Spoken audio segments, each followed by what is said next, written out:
Hey, good afternoon. Welcome to Ripples Rising, empowering voices creating waves of change. Today, I am with Stephanie Sifrit, Roar Walk Leader in the state of Florida. I am the Roar Walk Leader in the state of Arkansas. This is a nationwide national movement of bringing awareness to long term care. ROAR stands for Respect, Oversight, Advocacy, Reform for Long Term Care, started by Susie Singer Carter, that you saw in an earlier interview, based out of Los Angeles, California. So today we're going to talk with Stephanie, based in Florida. Welcome, Stephanie. Hello, thank you very much for having me. Thank you. So, we've all got our motivations and our why of why we are a roar walk leader. So tell me about your why in the state of Florida, Stephanie. That's a dark subject, but when my mother was 85 and in the advanced stages of dementia, she had gotten to the point where she didn't know us very well. In fact, she didn't know us at all. One day I took the garbage out, brought it back in, took about 2 minutes. And she walked up to me with this big smile on her face and said, "Honey, I know I'm supposed to know who you are, but who am I?" My poor 85-year-old mother didn't even know who she was. She was about 8 years into the disease of dementia. But she would get frightened, and she tried jumping out of our car twice when it was moving. She thought she was being kidnapped. One time, my father pulled up to 7-Eleven to let her go out and go to the bathroom. That's what she said she had to do. His car was surrounded in 5 minutes by police officers because she had gone in and told someone she had been kidnapped. Oh, So she how was old was your father at that time? how old or how? How old was your father when she? He's 3 years older, so he was 88. Oh my word! Yeah. I had moved them from Ocala, which is where they were living. That was where they had been for decades. But my husband's from Bradenton, so I moved my parents to me because I had children still, well, adult children. And so I moved them here. We bought a little condo so I could live with them and not have them in a nursing home. That was never our intention. Mother had said, never put me in a nursing home. But the disease was getting to the point where she would run away and go into other people's homes that we didn't know. That although neighbors, we still didn't know them. And the last event, she would not leave their living room floor, and they were so kind and so good. They sat on the floor with her and tried to help her feel secure and safe, and quit. They were questioning, where are you from, and anyway, so we had to call police to have them, and so she would trust the police officer to leave their house. And they took her to the hospital and Baker acted her. And in a few days' time, the facility placed her in a rehab facility for a 3 week stay. Before she arrived, I asked him 3 times, could I install a camera to stay connected with her, because my mother had never been in a nursing home. Our intentions were never to put her in a nursing home. And I didn't want to, as a daughter, a good daughter, doing my due diligence, don't you ever put me in a nursing home. I said, I need to stay connected with mom, Yes. even if she just knew a familiar voice. And they denied my request 3 times. So I submitted and said, okay, fine. The hospital placed her here. And we were only able to see her 2 days of the week because it was in 2021 and they were still practicing COVID protocol in Florida. So limited exposure to seniors. I get I get the effort because we didn't know COVID and we didn't know everything about it. So DeSantis was trying to do whatever he could to protect seniors. And Yes. we've learned a lot, through that process. But I picked her up in 23 days time and took her home, fed her dinner, and gave her a bath that night. And that's when I noticed signs of bruising that was extremely alarming, that was in her pelvic area. She was bruised hip bone to hip bone, with a straight line at belly button level. And I thought something had happened. So I told my father, I think mother's been hurt. And so the next day we took her to the doctor. The doctor did a pelvic exam and confirmed she had been assaulted. She was in quarantine and isolation.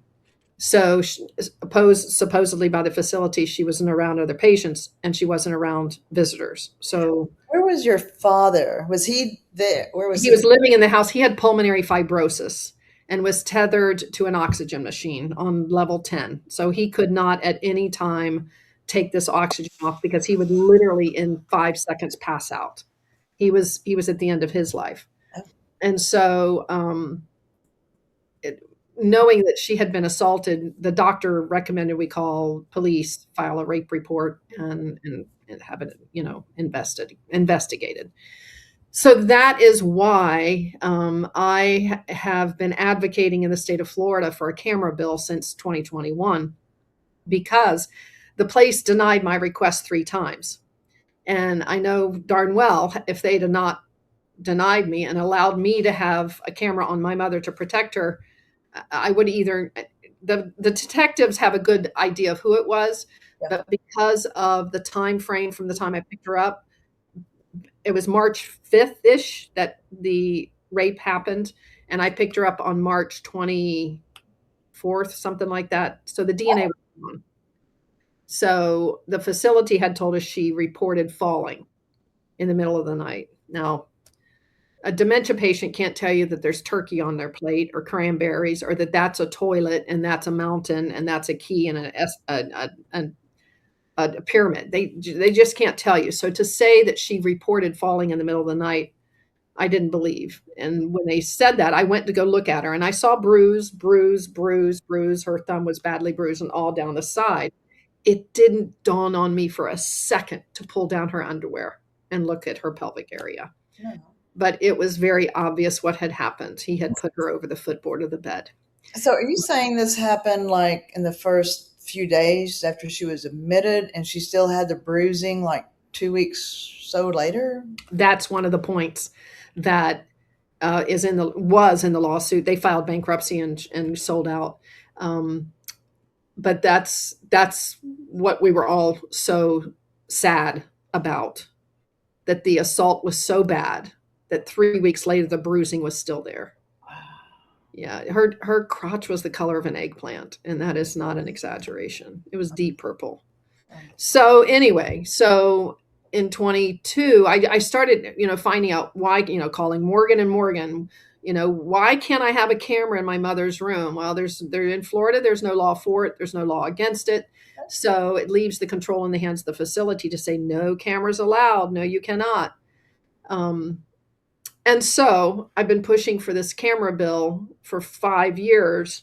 This year, we found out some very important stuff about legislation, but it's so infuriating and frustrating and sad that I started, searching around who can join me in this.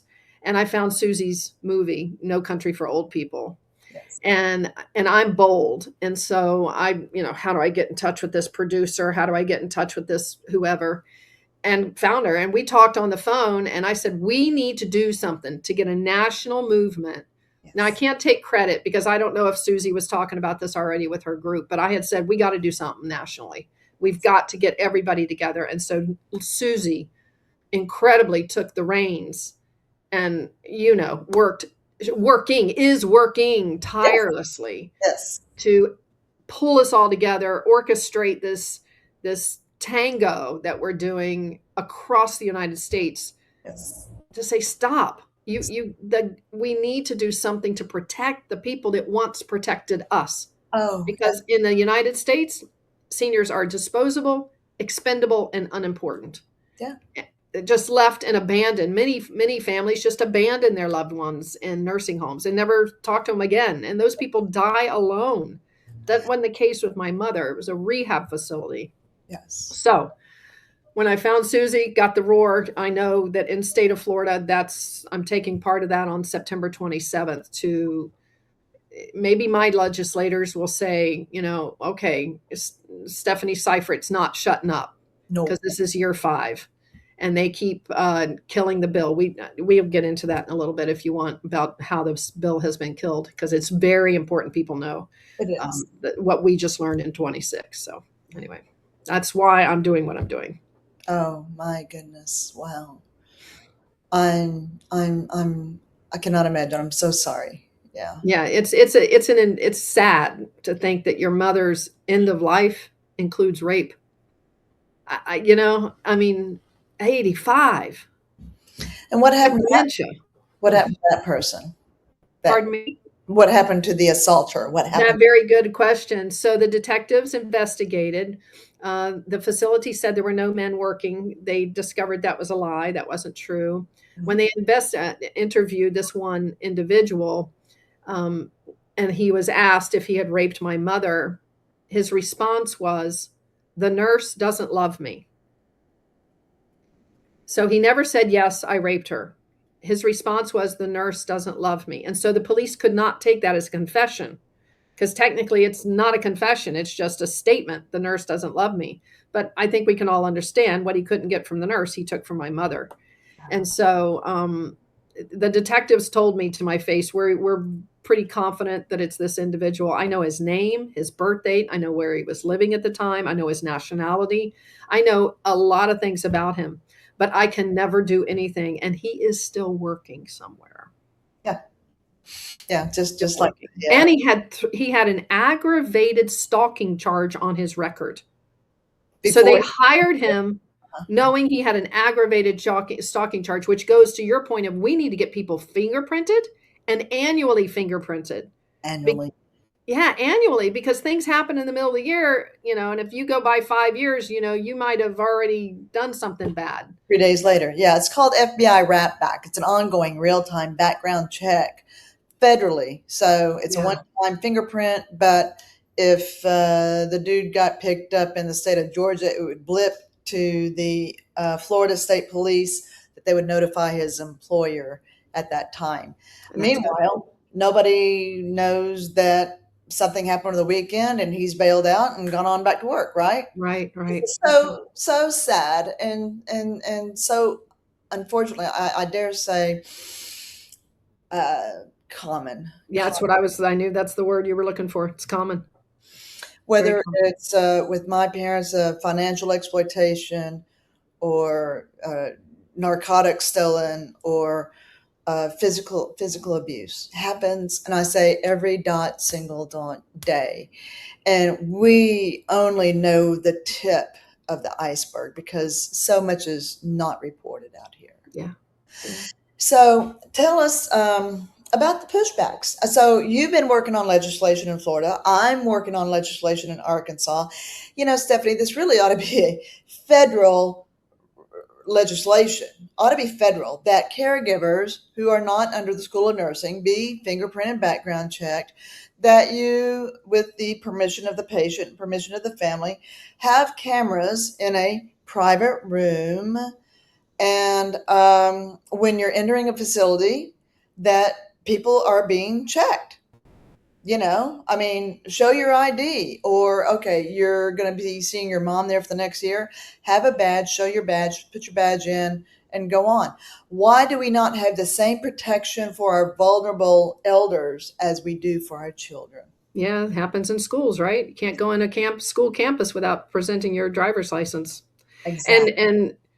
children can kick, bite, and scream, and they can make some ruckus. Old people, you can push them over with a feather. They Yeah. don't have any muscle, they don't have any strength, they don't have breath. They can't fight back. They are totally surrendering their care to these facilities. Yes.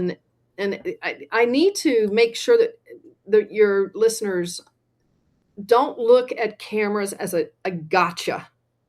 No. They're not there for gotcha. No. They're there for connection and protection, but they're also there to say, "Hey, mom's on the ground. Can you go see if she's okay?" Or she's acting kind of wonky. Is did she get the right medicines today? And I think one of the things that a lot of employees are afraid of is that families won't understand what it's like to take care of a senior patient that is an adult sized child. That's it. Adult sized child. Yeah. Yeah. And don't you think the cameras would also be a safety feature for the people that work there? Absolutely. My cousin's perfect example of this. She was a CNA. She's retired now, but one of the patients got mad at her and threw their IV pole at my cousin. The IV pole anchor hit her in the head and gave her a concussion. She was out of work for 2 months. It Oh, knocked her out. oh, Now, if anything we know about adult-sized children, they still want to be in control. They still Yes. want to take the car and go to the grocery store. They still want to go and do, and they don't understand quite, even if they're cognitively totally aware, they still think I can drive. My reactions are fine. There's no big deal. Yeah. But they can get aggressive. Yes. Patients can get aggressive, and employees may have to self-defend or hold back or grab someone's wrist from there. No, Mrs. Seifert, don't hit me. Right. And then there's a bruise of a grip. Yes. And then the family sees the bruise of the handprint and they're going, what is this? You held my mother down. No, let's look at the camera. Your See? mom came at me and I protected myself. See? That's one of the pivots that we're starting to take with the camera bill, is that we've got to know, employees have to know this is there to protect them as well, because we know that patients can get aggressive and it's not an easy job. My mother went for 3 months without a bath because she just didn't know she needed a bath. And it was a worse fight to try to get her to take a bath than to just surrender and try again the next day. Yeah. So, Wow. I mean, that could be another case. My mother hasn't been bathed in 3 weeks. I can tell she's got crusties behind her ears, blah, blah, blah. Let's check the camera. Yeah. Here I am talking to your mom on Monday, and here I am talking to your mom on Tuesday, and here's how she fought back on Wednesday. The cameras will give so much transparency to the real care that has to go on. Interesting. So cameras do a lot of good. They really do a lot of good. Wow. Wow. Did you even mention that you had, like, what is it called? A echo or? Yes. This whole event, my mother was raped in 21, and I started seeking information about why couldn't I have a camera. So it took me a year, because no legislator is going to teach you the system. They, number one, don't have the time, and they don't have the resources to sit down with every individual that wants to, stir some issue and get a law passed and to train you. So it took me a year to live my life. I'm a teacher, so I had to live my life, take care of my parents, and do my research. So when it got around to about 2022, I did a newspaper. I picketed in front of the place that raped her. Good. I was on their sidewalk for over a year. I held up a sign that said sexual assault by employee. I put the case number on it because my attorney said, as long as you put the case number, 2023-528, as long as you put that case number on there, you can say whatever you say. Nobody can hold me accountable for slander because it's in the lawsuit. It's a public record. Okay. So on that picket fence, and I marched, and I'd work all day as a teacher. And as soon as my first stop would be at the sidewalk, I'd park down the street, I'd grab my sign, and I would be out there for an hour and a half. I've had people stop and say, my mom was in this place and I didn't like the way they took care of her. My dad was in a place. And stories, people would stop me. Wow. And tell me their nightmare stories. But it invigorated me to keep going. Yes. So I had called the newspaper, Sarasota Herald Tribune, Cameras Now. If you look it up, Braden Woman pushes for cameras now. I said, please come out and take pictures and do an article. And they did a 3-page article from the front page. It was huge coverage. Yeah, but it didn't do any good for legislators. Didn't do a lick of good for them. What I found out in 26 of March of this year, why our bills have died. The senators have addressed bills that have been tight.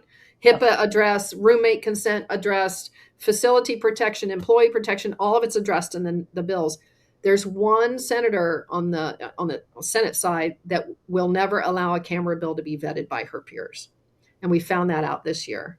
We found out last year that in the state of Florida, I don't know if it's everywhere in Arkansas or not, but committee chairpersons have 100% sole discretion control which bills they will vet.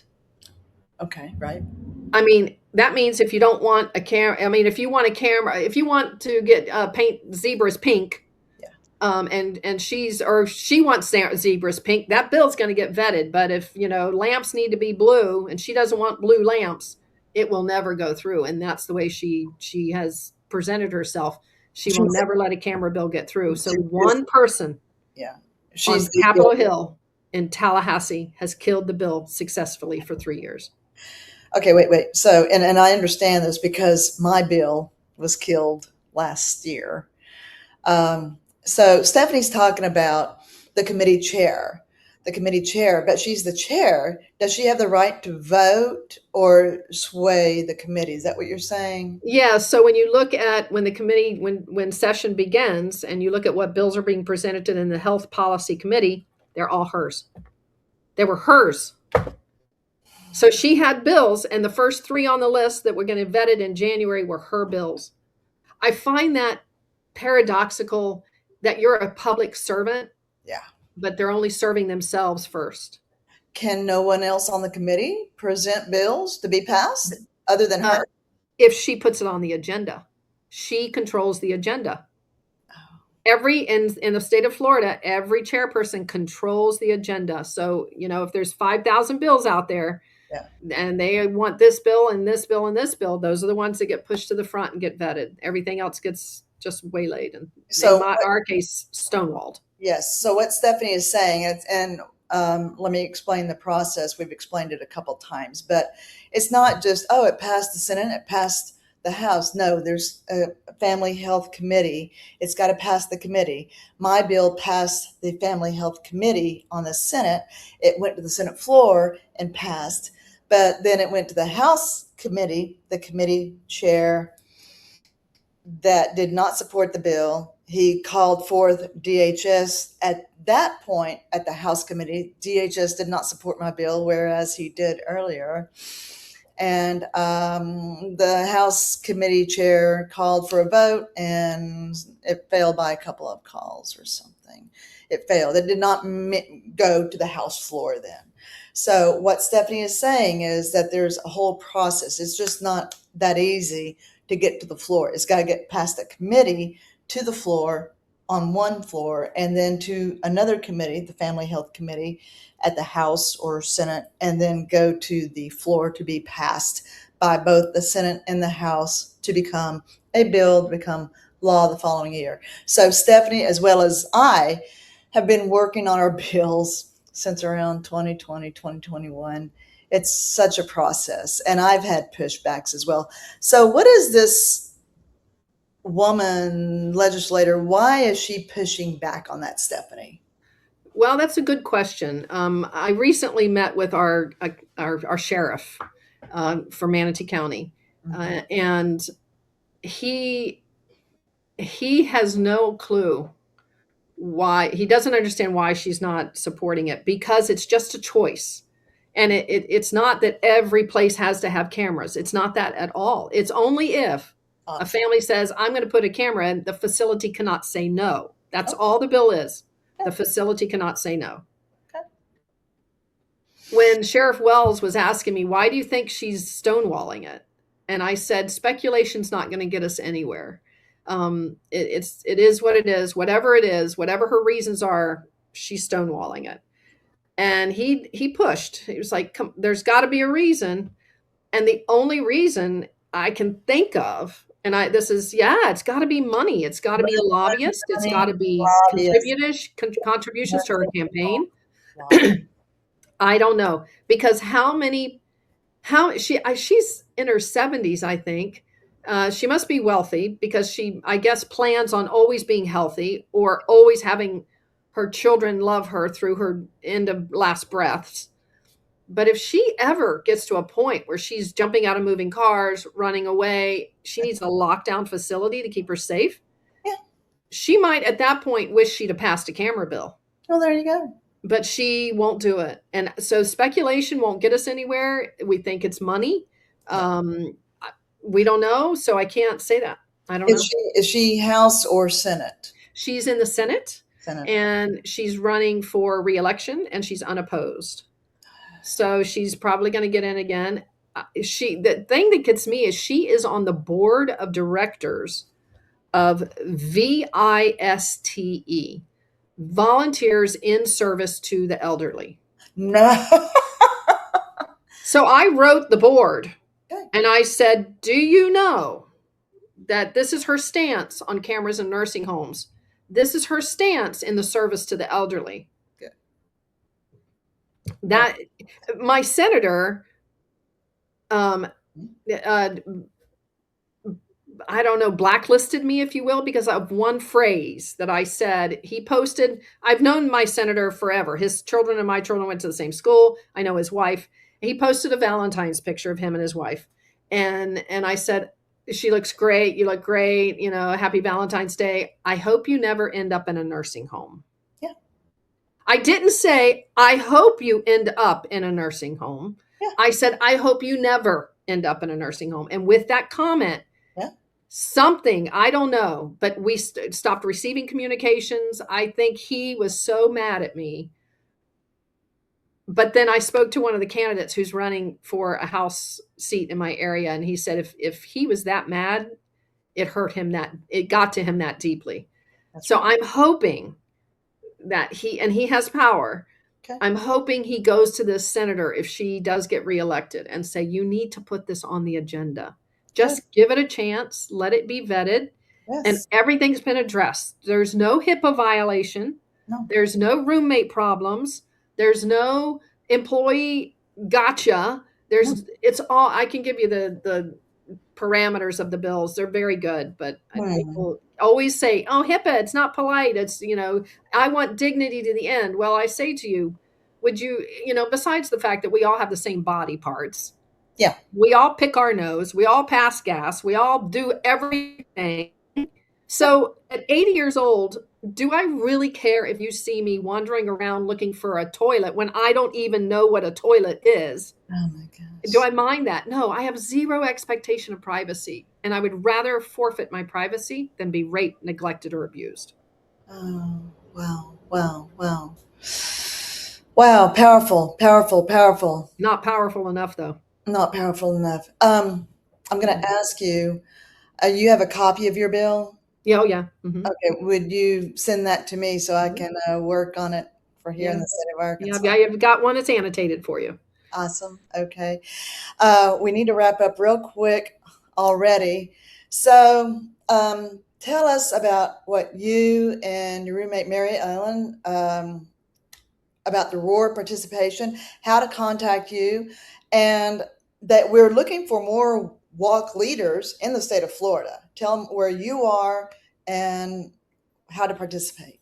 So on September 27th, I am going to gather at the Lakewood Ranch Farmers Market. I have tried to get a booth there, but their applications for booths, you have to have a certified 503 nonprofit status. And I'm just a grassroots lady. Mary Ellen found me because her husband, she put in an echo and they took it in 12 hours. That's when she found me. She was like, and she found me through that newspaper article. And so she has been working with me since. But um, we're just planning to gather and just nicely, calmly, politely walk through the crowd at the farmers market. Hi, I'm protecting Florida seniors. Please read this. And just pass out information. Number one, there's no law against a camera, so put one up and put it up now, and don't take it down. If they say the employee's privacy will be invaded, tell them they're lying, because the employee is on the job. The employee walks through the front door, they are on the job. They have no need of privacy in my mother's bedroom. Yeah. And so we're just going to be walking around the Lakewood Ranch Farmers Market on September 27th. And what city is this?